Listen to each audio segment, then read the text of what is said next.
Student, आप सभी का मोस्ट वेलकम है आज के इस वीडियो लेक्चर में। और आज के इस वीडियो लेक्चर में माय स्टूडेंट हम स्टार्ट करने वाले हैं द लिविंग वर्ड, जो क्लास 11th का चैप्टर फर्स्ट है।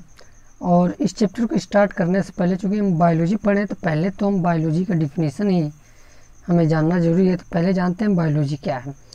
अगर बायोलॉजी देखें स्टूडेंट, तो बायोलॉजी दो वर्ड से मिलकर बना है। एक में होता है बायोस और एक होता है लोजिया।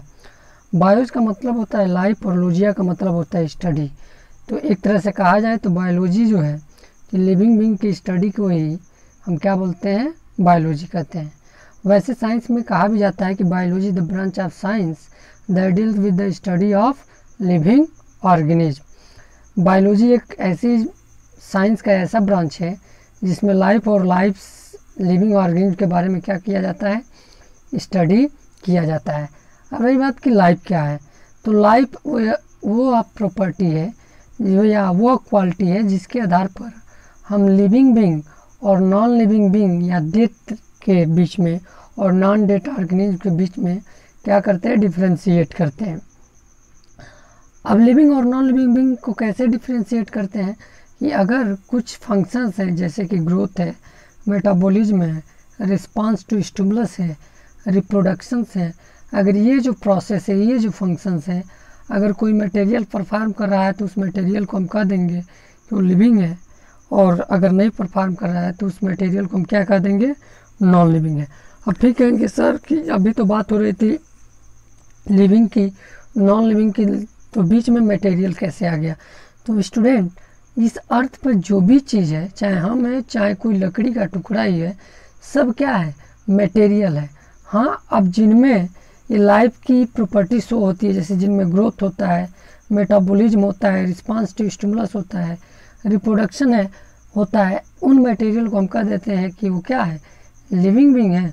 जिनमें नहीं होता है उन्हें क्या कह देते हैं, नॉन लिविंग बीइंग है। तो चलिए, लिविंग बीइंग की प्रॉपर्टी क्या होनी चाहिए, तो लिविंग बीइंग में ग्रोथ होना चाहिए, लिविंग बीइंग में रिप्रोडक्शन होना चाहिए, लिविंग बीइंग में मेटाबॉलिज्म होना चाहिए, लिविंग बीइंग में रिस्पांस टू स्टिमुलस के प्रति रिस्पांस होना चाहिए। अगर कोई टच करता है तो उससे वो रिस्पांस करे। अब ऐसा नहीं है, नॉन लिविंग बीइंग को अगर कोई मरा हुआ है तो उसको टच करने पर वो रिस्पांस तो करेंगे नहीं, इसका मतलब वो क्या है, नॉन लिविंग बीइंग है। तो आइए डिटेल में एक एक के बारे में पढ़ते हैं। तो पहले हम स्टडी करते हैं माय डियर स्टूडेंट कि ग्रोथ क्या होता है।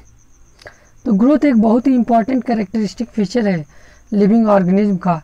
अगर ग्रोथ को हम डिफाइन करें तो मास में वृद्धि होना या नंबर ऑफ सेल में वृद्धि होना, इसी को हम क्या कहते हैं, ग्रोथ कहते हैं। अगर किसी ऑर्गेनिज्म के मास में वृद्धि हो, नंबर ऑफ सेल में वृद्धि हो, तो इसी को हम क्या कहेंगे कि उसमें ग्रोथ हो रहा है। अब लिविंग बीइंग में भी नंबर ऑफ मास का वृद्धि होता है, नॉन लिविंग में भी मास का वृद्धि होता है, लेकिन नॉन लिविंग में जो ऑब्जेक्ट है उनमें अगर मास का ब्रीदिंग होता है तो एक्यूमुलेशन ऑफ मटेरियल, उनके सरफेस पे मटेरियल के एक्यूमुलेशन होने की वजह से होता है। जबकि लिविंग बीइंग में जो ग्रोथ होते हैं वो इंटरनली होते हैं, उनके अंदर सेल डिवीजन होते हैं, तब जाके उनके मास में क्या होती है, वृद्धि होती है।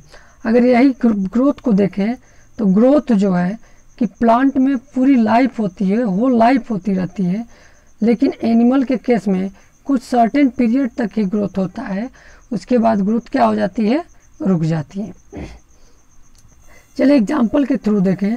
अगर ह्यूमन बीइंग की अगर हम बात करेंगे तो ह्यूमन बीइंग पहले उस बेबी बोर्न होता है, बेबी फिर चाइल्ड में कन्वर्ट होता है, और चाइल्ड फिर किस में कन्वर्ट हो जाता है, एडल्ट में कन्वर्ट हो जाता है।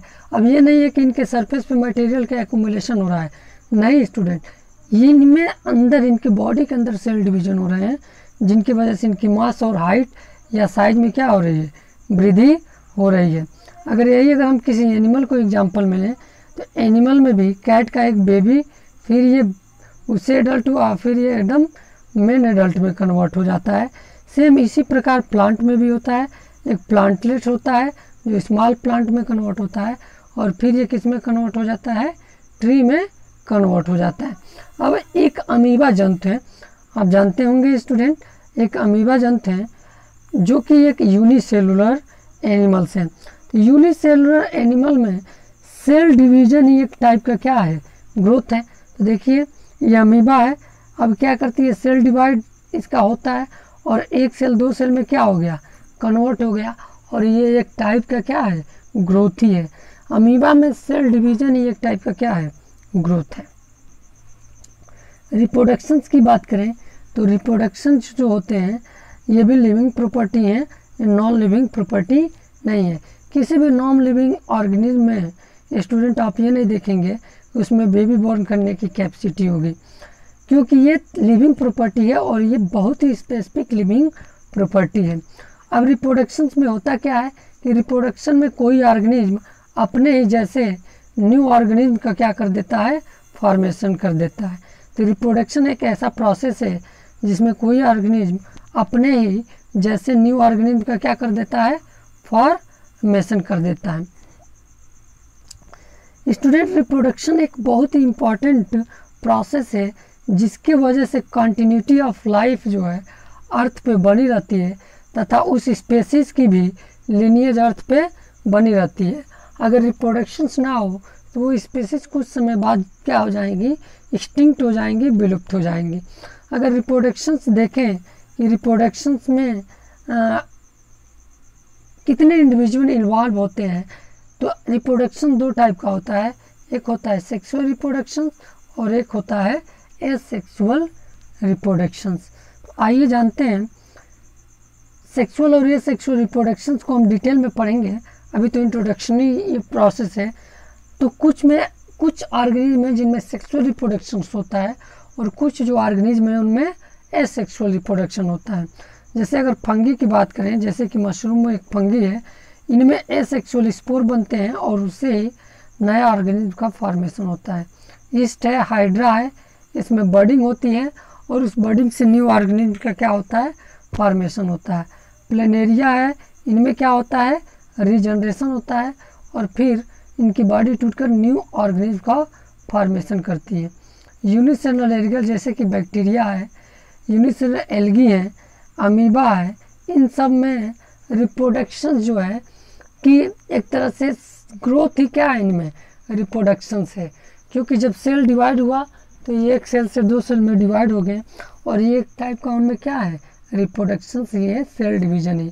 तो यूनिसेलुलर ऑर्गेनिज्म में सेल डिवीजन्स या ग्रोथ ही एक टाइप का क्या है, रिप्रोडक्शंस है। तो अगर यूनिसेलुलर को देखें तो अमीबा में हो क्या रहा है, अमीबा में एक सेल है, ये डिवाइड हुआ तो उसमें ग्रोथ भी हो रहा है, साथ साथ दो सेल का क्या हो जा रहा है, फॉर्मेशंस भी हो जा रहा है। अगर सेक्सुअल रिप्रोडक्शंस के बारे में देखें तो सेक्सुअल रिप्रोडक्शन में एक मेल की ज़रूरत पड़ती है, एक फीमेल की ज़रूरत पड़ती है। फीमेल्स में होती है ओजेनेसिस जिसके फलस्वरूप ओवम बनता है और मेल के में होता है स्पर्मेटोजेनेसिस जिसके फलस्वरूप स्पर्म बनते हैं। अब ये ओवम और स्पर्म दोनों एक दूसरे से मीट करते हैं, उसी प्रोसेस को फर्टिलाइजेशन करते हैं, जिसका रिजल्ट ये होता है कि जाइगोट बन जाता है। ये जाइगोट बाद में एम्ब्रियो और ये एम्ब्रियो बाद में चिल्ड्रेन यानी बेबी में कन्वर्ट हो जाता है। तो ह्यूमन बींग्स में या वेल डेवलप्ड एनिमल्स में सेक्सुअल रिप्रोडक्शन कुछ इस तरह से होता है। अगला प्रोसेस है मेटाबॉलिज्म। ह्यूमन बींग के अंदर या किसी भी लिविंग ऑर्गेनिज्म के अंदर हर समय कुछ फॉर्मेटिव और कुछ डिस्ट्रक्टिव यानी उसके बॉडी में हर समय केमिकल रिएक्शंस होते रहते हैं। अब ये अलग बात है कि कुछ स्मॉल साइज़ के केमिकल रिएक्शंस होते हैं और कुछ लार्ज साइज़ के केमिकल रिएक्शन होते हैं, लेकिन ये जो भी केमिकल्स रिएक्शंस होते हैं जो उनके बॉडी में हो रहे हैं, जिससे नए नए बायोमॉलिक्यूल्स बनते हैं और जो बायोमॉलिक्यूल्स बॉडी के अंदर प्रेजेंट है उनका ब्रेकिंग होता है, यानी कि इस बायोकेमिकल रिएक्शन में कुछ फॉर्मेटिव रिएक्शन हो रहे हैं, किसमें कुछ रिएक्शंस में नए प्रोडक्ट बन रहे हैं और कुछ में प्रोडक्ट जो बने हुए हैं वो टूट रहे हैं। तो इन्हीं को कॉमन रूप से हम क्या बोलते हैं, इन्हीं को हम बोलते हैं मेटाबॉलिज्म। इसी केमिकल रिएक्शंस को जिसमें फॉर्मेटिव और ब्रेकडाउन दोनों रिएक्शंस होते हैं, इसी को हम क्या बोलते हैं, मेटाबॉलिज्म। अब जो मेटाबॉलिज्म का वो रिएक्शंस जिसमें किसी मटेरियल का फॉर्मेशन होता है, जैसे मान लीजिए प्रोटीन सिंथेसिस, इसे बोलते हैं एनाबॉलिज्म। और मेटाबॉलिज्म का वो रिएक्शन जिसमें मटेरियल का ब्रेकडाउन होता है, यानी कोई बना हुआ मटेरियल टूटता है, जैसे ग्लूकोज जो है कि कार्बन डाइऑक्साइड और का ऑक्सीजन में वाटर में टूटता है, यानी कि रिस्पायरेशन है, ये टाइप का क्या है, कैटाबोलिज्म। ये लिविंग की प्रॉपर्टी है मेटाबॉलिज्म, ये नॉन लिविंग के अंदर जो है कि मेटाबॉलिज्म नहीं होता है। चलिए इससे फिगर की हेल्प से हम समझते हैं। अगर स्टूडेंट आप फूड लिए, तो फूड जब आप लिए तो वो टूटा किस में, या तो प्रोटीन में टूटा, या तो कम्प्लेक्स कार्बोहाइड्रेट या ग्लिसरॉल में टूटा। और जब ये आपने फूड लिया तो प्रोटीन लिया या कम्प्लेक्स कार्बोहाइड्रेट लिया या फैटी एसिड आपने यानी लिपिड्स लिया। अब ये टूटेंगे, जब ये टूटेंगे तो किस में टूटेंगे, अमीनो एसिड में टूटेंगे, ग्लूकोज में टूटेंगे और ग्लिसरॉल में टूटेंगे।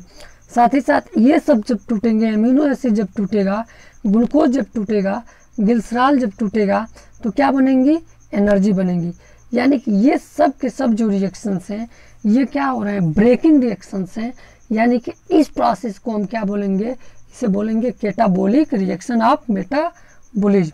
लेकिन अगर अमीनो एसिड से प्रोटीन बन जाए, अगर जो एनर्जी बन रही है उससे एटीपी बन जाए, अगर जो ग्लिसरॉल और फैटी एसिड बन रहा है उससे लिपिड का सिंथेसिस हो जाए, तो ऐसे रिएक्शंस को हम एनाबोलिक रिएक्शन कहते हैं, क्योंकि इसमें नए मटेरियल का, नए सबस्टेंस का क्या हो रहा है, फॉर्मेशन हो रहा है। लेकिन अगर वही प्रोटीन फिर एमिनो एसिड में टूट जाए, अगर वही लिपिड फिर किस में टूट जाए, ग्लिसरॉल और फैटी एसिड में टूट जाए, तो ये क्या है, कैटाबोलिज्म। तो एरो में ये दिखाया गया है, एरो की हेल्प से, जो ब्लू और ग्रीन टाइप के एरो हैं लगभग, ये दिखा रहे हैं कि ह्यूमन बीइंग के अंदर अगर मेटाबॉलिज्म हो रहे हैं तो कुछ कैटाबोलिज्म हो रहे हैं और कुछ एनाबोलिज्म हो रहे हैं, और दोनों को एक साथ होना जरूरी है, तभी मेटाबॉलिज्म प्रॉपर रूप से होगा।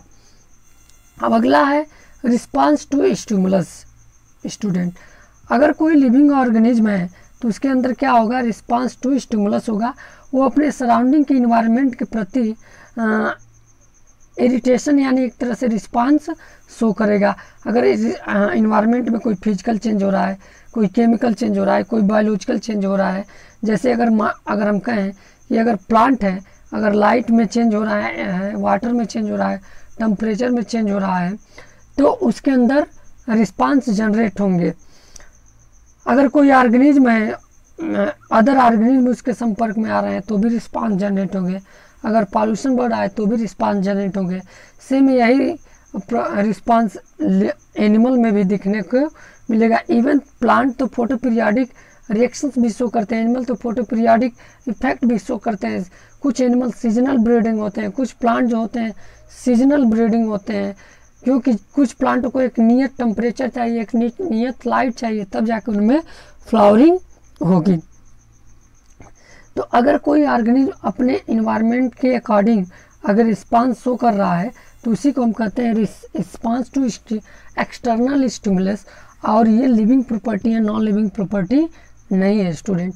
क्योंकि अगर कोई डेट कर गया तो उसको आप कहीं भी रख दीजिए, उसको कोई इफेक्ट पड़ने वाला नहीं है। कितना भी टेम्परेचर पर रख दीजिए, कितना भी उससे हीट में रख दीजिए, उसको कोई इफेक्ट पड़ने वाला नहीं है। अब रिस्पांस टू स्टिमुलस बॉडी में जनरेट कैसे होता है, तो मान लीजिए अगर आप हीट में हैं, मतलब अगर सनलाइट बहुत ज़्यादा है जिसके वजह से आपके बॉडी पे रिसेप्टर हैं, इसकी स्किन पे रिसेप्टर पाए जाते हैं। ये स्किन के रिसेप्टर सेंसरी न्यूरॉन के पास इस सूचना को लेकर जाते हैं। सेंसरी न्यूरॉन ब्रेन में इस सूचना को लेकर जाती है, और ब्रेन में जो है रिले न्यूरॉन है, वो रिले न्यूरॉन सेंसरी न्यूरॉन से सूचना को कहाँ भेज देती हैं, मोटर न्यूरॉन में। और मोटर न्यूरॉन में सब ये रिएक्शंस कहाँ हो रहे हैं, ब्रेन में। मोटर न्यूरॉन कहाँ पर लेकर आती है इस सूचना को, मसल्स में।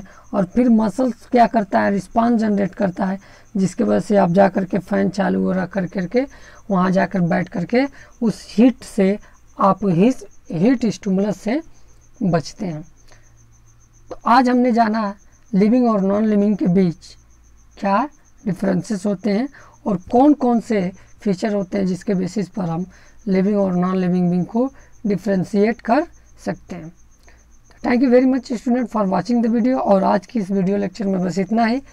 पीडीएफ अगर आप इस एकदम सेम यही मटेरियल का अगर आप पीडीएफ पाना चाहते हैं तो आप हमारे टेलीग्राम चैनल पे नारायण बायोलॉजी क्लासेस क्या लिखेंगे, नारायण नारायण बायोलॉजी क्लासेस लिखेंगे टेलीग्राम ऐप अगर आपके पास है तो, नारायण बायोलॉजी क्लासेस, और वहाँ पर जा कर के आप क्लास 11th का ग्रुप है Narayan biology classes for class 11th, वहाँ पर आप इसका मटेरियल का PDF एज सच प्राप्त कर जाएंगे। तो